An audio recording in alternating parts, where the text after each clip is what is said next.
In a quiet corner of Mumbai, a man known for his unassuming nature starts his day like many others, surrounded by his loyal dogs.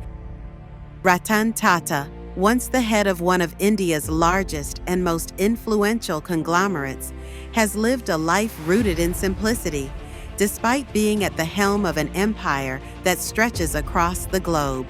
His journey from an unpretentious lifestyle to steering the Tata Group through remarkable achievements speaks volumes about his character, one that shunned excess and embraced purpose.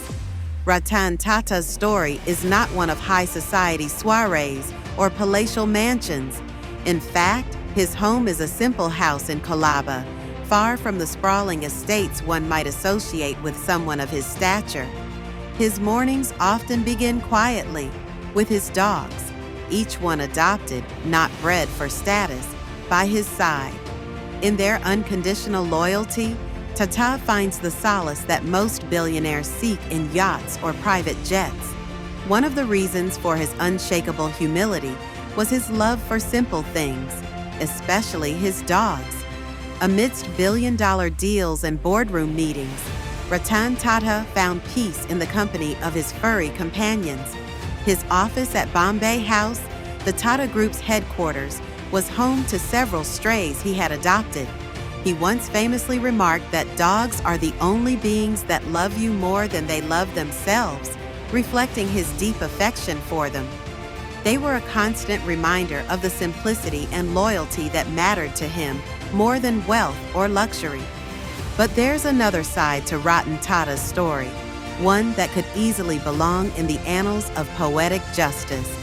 Ratan Tata's tenure as chairman of the Tata Group was nothing short of transformative. He took over the leadership in 1991, during a time of significant change for India as it opened up to global markets. While others might have seen this moment as a chance to flaunt newfound success, Tata remained focused on a vision that was larger than personal wealth or luxury. In the early 2000s, Tata orchestrated a quiet yet historic acquisition. Tata Tea, under his leadership, bought Tetley, one of Britain's oldest and most prestigious tea companies. The deal was more than a business transaction. It was a reversal of history. Tetley, once a symbol of British colonial trade in India, now belonged to an Indian company. Without fanfare or arrogance, Tata had rewritten history, turning the tables on a colonial past. Years later, Tata Motors made an even more dramatic move by acquiring two of the most iconic British brands, Jaguar and Land Rover. These luxury car makers, once considered out of India's league, were now under Tata's care. While others may have reveled in the power shift, Ratan Tata remained as humble as ever, choosing to focus on restoring these brands to their former glory rather than gloating over the acquisition. In fact, when Tata Motors acquired Jaguar and Land Rover, the man who now owned two of the world's most prestigious car brands continued driving his own modest Tata sedan. His revenge, if it could be called that, was not about proving a point through lavish displays, but through quiet, impactful leadership. Perhaps the most poetic moment of his career was when Tata Steel acquired the Anglo-Dutch steelmaker Corus, another symbol of British industrial dominance. Much like Tetley and JLR, this acquisition echoed a silent but powerful reversal of history, where an Indian company now held the reins of a British institution. It was a moment of quiet triumph, one that Ratan Tata approached with his characteristic grace. Ratan Tata's leadership wasn't defined by opulence, but by vision and ethics. He brought Tata Consultancy Services, TCS, to the global stage, transforming it into a leader in the IT sector. He played a crucial role in launching Tata Motors Nano Car, a project driven by his desire to make cars affordable for the average Indian family, rather than creating another luxury vehicle. For Ratan Tata, success has never been measured by luxury or material wealth. It's in the loyalty of his dogs, the quiet of his simple apartment, and the knowledge that he has built a legacy of integrity, humility, and undeniable excellence. Tata's business decisions were always driven by a sense of responsibility, not ego. He believed in a leadership model where the success of the company was linked to the well-being of the society it served.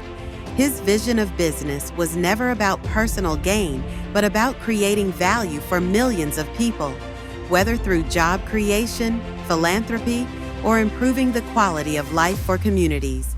The young generation can learn valuable lessons from Ratan Tata's simple life, marked by simplicity, humility, and purpose-driven leadership. Despite immense wealth, his modest lifestyle proves that true success is rooted in character, not material possessions. Tata's humility, even after landmark corporate deals, shows leadership is a continuous journey. He prioritized purpose over profit, focusing on meaningful impact through projects like Tata Nano and philanthropy. His resilience highlights perseverance in the face of challenges, and his compassion for animals and charitable work emphasizes kindness. Tata's ethical leadership, silent success, and adaptability offer timeless lessons for staying grounded and thriving in a changing world. Ratan Tata's life is a testament to the fact that true leadership is not about the luxuries you possess, but the legacy you leave behind. His tenure as the head of the Tata Group was not just about business success, but about leading with humility, compassion, and a vision that stretched far beyond personal ambition. In a world often dazzled by material wealth, Tata's story reminds us that simplicity, integrity, and purpose are the real markers of greatness. His story is one of grace, proving that true greatness lies not in what you own, but in how you lead. Feel the freshness. Feel the softness. DQ 78 TFM Grade 1 Soap. Alcazar watches. Luxury you can wear.